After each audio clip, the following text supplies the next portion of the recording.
Magandang araw mga kababayan, sagutan ng isang traffic enforcer at umano'y pulis na nagmamadali ay trending po mga kababayan po natin. Dahil ang pulis napakaangas po nung sinita nga siya dahil nakaharang ito sa bike lane, abay mukhang siya pa ang gustong magalit mga kababayan po natin. At kini-question niya itong trabaho ng traffic enforcer dahil sinita siya at sinabing na dumaan lang siya dito o nagharang lang siya dito dahil nagmamadali siya umano mga kababayan po natin.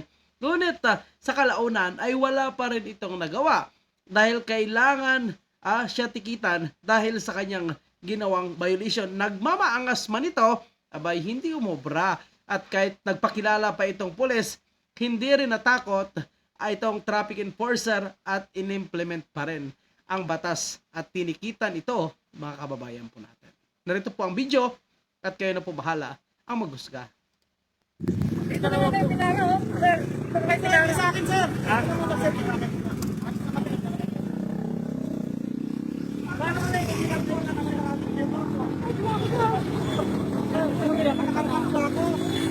Dati ko na wala hindi ba ito yung libangan? Kaya pakistol, hindi ko nakapistol po, wala naman. Hindi ba ba ito? Bakit saan nga? Kung gagawin ako ay, kung sabi na pulis ka, gilid ko. Hindi ko ginagamit yung profession ko. Ginamit ko yung profession ko? Sabi mo pulis ka eh. Nagmamadali ako, sabi ko, galing ako Camp Promise, sabi ko. Makililig ko.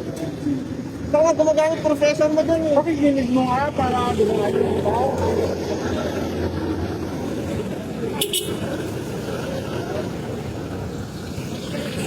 Makililig para hindi makikitalaan. Ako ang titigan kasi na mga kaparada na, anong mo, ilalaban mo yan pagdating ng ano.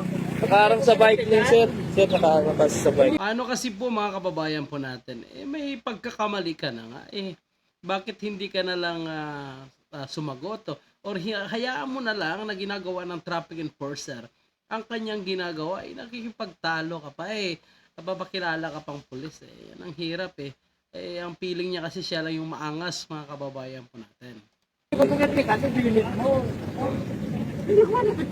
Ano ako bobo? Ginaganya mo cellphone? Bobo ba ako? Ay, dito lang ako talaga bang hiwali ko. Dito ka pinaparada mo ako. Kaya nga lumapit ako kasi nakapang kayo. Bakit hindi? Lapit kami doon lang. Pumara niya. Pumara niya. Pumara. Pumara. Meron pa doon. Dami nga doon. Dami. Hindi, tropa. Hindi tropa doon. Meron tropa doon? Meron pa daw. Mas marami doon. Ano ba ito? Meron nga akong nga ano doon.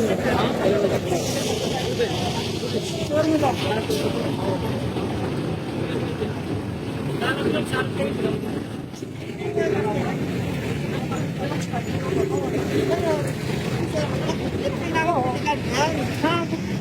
Sa gobyerno tayo, sir. Sinabi ko na, alisin. Kaya nga diba? Ganyan, nabigyan ka. Kaya nga, nabigyan ka. Unang kapres ko, hindi ako.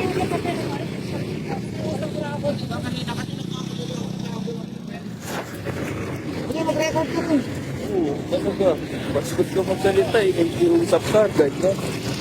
At pati itong kumukuha ng video mga kababayan po natin dahil trabaho nila ito, dinodocument po nila yung lahat na nagbabiolate nga para meron silang ebidensya if in case na nagkaroon man ng complaint against sa kanila mga kababayan po natin. Ay sinita pa nitong nagpakilalang pulis at dahil napakaangas nga itong magsalita, abay kailangan talaga i-dokumento mga kababayan po natin. Mamaya ay babalik ta rin niya ang mga pangyayari.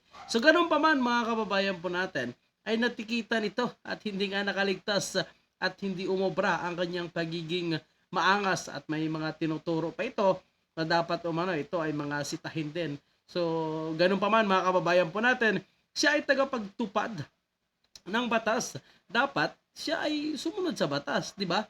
Kasi kung pulis siya, ganitong may violation siya tapos magrereklamo siya ng sinita niya, paano niya ngayon masasabi na dapat sumunod po tayo sa batas kung siya mismo o sila mismo mga tagapagtupad ng batas ay hindi sumusunod? Di po ba, mga kababayan po natin?